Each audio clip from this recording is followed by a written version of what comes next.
The Galactic Council's observation deck hummed with the usual cacophony of 1,000 species.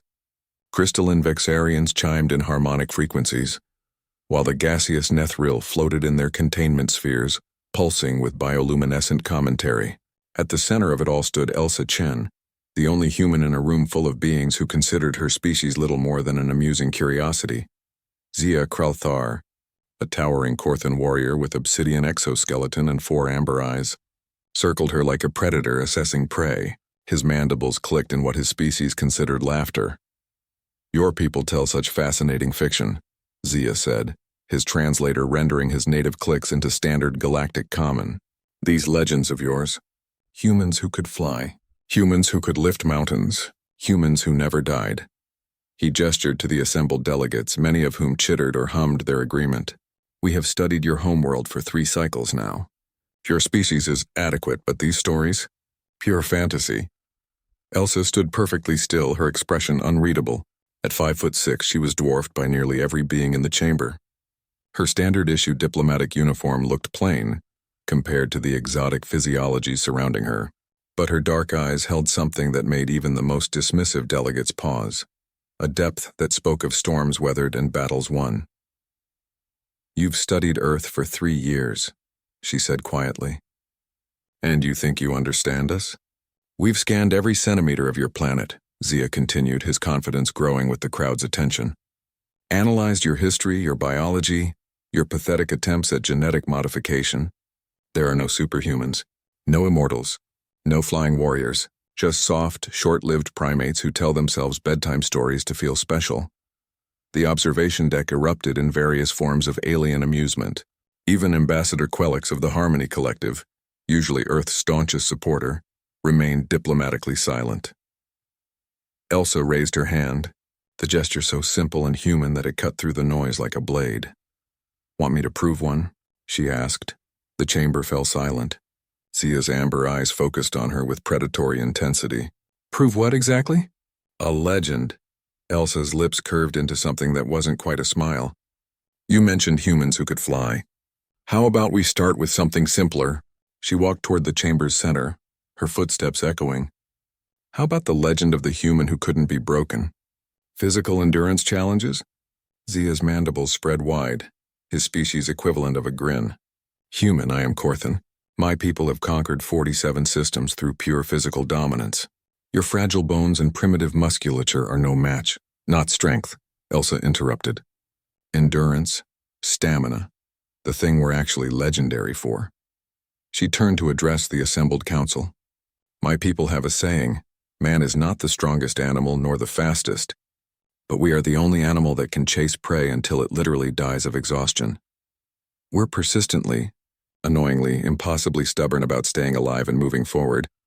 Zia laughed again, the sound like grinding stone. "You wish to compete in endurance? Very well, I accept. What are your terms?" "Simple," Elsa said. "The observation deck's outer track. We run until one of us can't continue.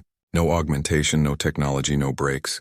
Just biology." The Korthan's eyes gleamed. His species could sprint at 80 kilometers per hour. They were ambush predators, evolved for explosive power. "Agreed. When shall we?" "Now," Elsa said, already moving toward the track entrance. What the assembled delegates didn't know, what 3 years of casual observation couldn't reveal, was that Elsa Chen had been a marathon runner before joining the diplomatic corps. More than that, she was descended from a long line of humans who'd turned suffering into an art form. Her grandmother had survived a death march. Her father had completed ultramarathons across deserts. Persistence wasn't just in her training. It was written in her DNA. The first lap was almost insulting. Zia blurred past her at a speed that seemed to mock the very concept of competition. He lapped her once, twice, 3 times, his powerful legs eating up distance while Elsa maintained a steady, almost leisurely pace. By lap 10, Zia's form began to falter. His species wasn't built for sustained effort. Their biology burned hot and fast, designed for short, brutal engagements. Elsa maintained her rhythm, her breathing controlled, her pace unchanged. By lap 20, Zia had slowed to match her speed. His exoskeleton glistened with coolant fluid, his breathing labored through his spiracles. By lap 30, Elsa pulled ahead. The observation deck had gone completely silent. Species that had never agreed on anything watched in collective disbelief as the small human, still moving with that same steady, inevitable pace, continued while the mighty Korthan warrior struggled to keep his legs moving. How? Zia gasped as Elsa passed him again, her 45th lap to his 37th. Your biology. It makes no sense. You should be exhausted. Elsa didn't slow, didn't stop, but her voice carried clearly as she passed. We're not built to be the best at anything, Zia. We're built to outlast everything. Our ancestors hunted mammoths by following them for days until they collapsed from exhaustion. We crossed continents on foot. We climbed mountains just to see what was on the other side, even when our bodies screamed at us to stop. She completed another lap. We turned stubbornness into evolution. On lap 50, Zia collapsed. Medical drones rushed to stabilize him. He would recover, but his body had simply hit its biological limit. Elsa completed lap 60 before she stopped, not from exhaustion, but from mercy. She could have continued. Everyone in the chamber knew it. She walked to where Zia lay recovering, his amber eyes wide with something new. Respect, or perhaps fear. Your legends, he wheezed. The humans who never stopped, who never quit, who chased their enemies across continents. Not legends, Elsa said softly. History. We're not the strongest. We're not the smartest. We're not even the fastest. But we're the species that looked at the impossible and said, "Watch me." She offered him her hand, that most human of gestures. We're the species that turned our own fragility into our greatest weapon.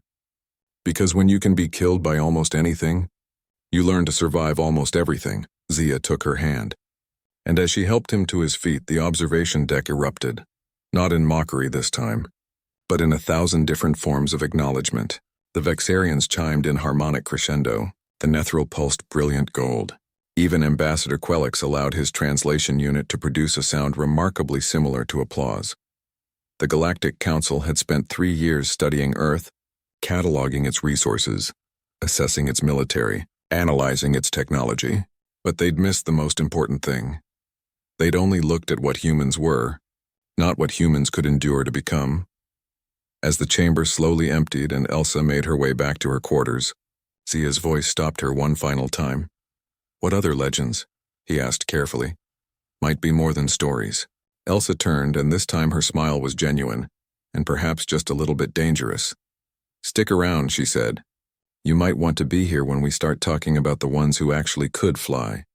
She left him there, standing in the observation deck, staring at the small blue planet rotating peacefully on the view screens, and wondering what other impossible things those fragile humans had accomplished simply by refusing to acknowledge that something couldn't be done.